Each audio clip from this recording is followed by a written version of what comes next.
2 वर्षमा बन्ने बाटो 20 वर्षमा पनि बन्दैन, 1.5 वर्षमा बन्नु पर्यो। त्यो हाम्रो एजेन्डा। रुखमा बाँधेर हुन्छ कि बाटोमा सुताएर हुन्छ कि खोरमा जाकेर हुन्छ, बाटो बन्नु पर्यो।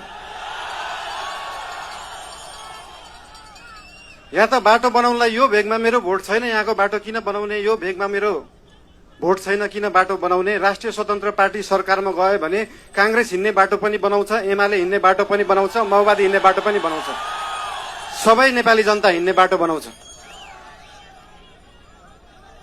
मान्छेले देशलाई स्विजरल्यान्ड बनाउनु पर्छ भन्छन्। स्विजरल्यान्डको बाउ बढी मालिका यही छ, किन बनाउनु पर्यो स्विजरल्यान्ड?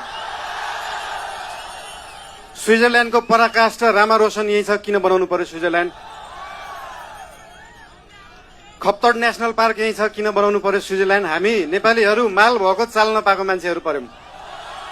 भएको चीज देखाउनै सकेका छैन, सुदूरपश्चिमलाई जोड्नै सकेका छैन। सुदूरपश्चिम त्यो दिन जोडिन्छ जुन दिन सुदूरपश्चिममा एकदम धेरै कलाकार हुँदो रहेछ। 8 लाख सब्सक्राइबर भएको, 1 मिलियन सब्सक्राइबर भएको, तर त्यो गीत काठमाडौँको चोकचोकमा बज्दैन।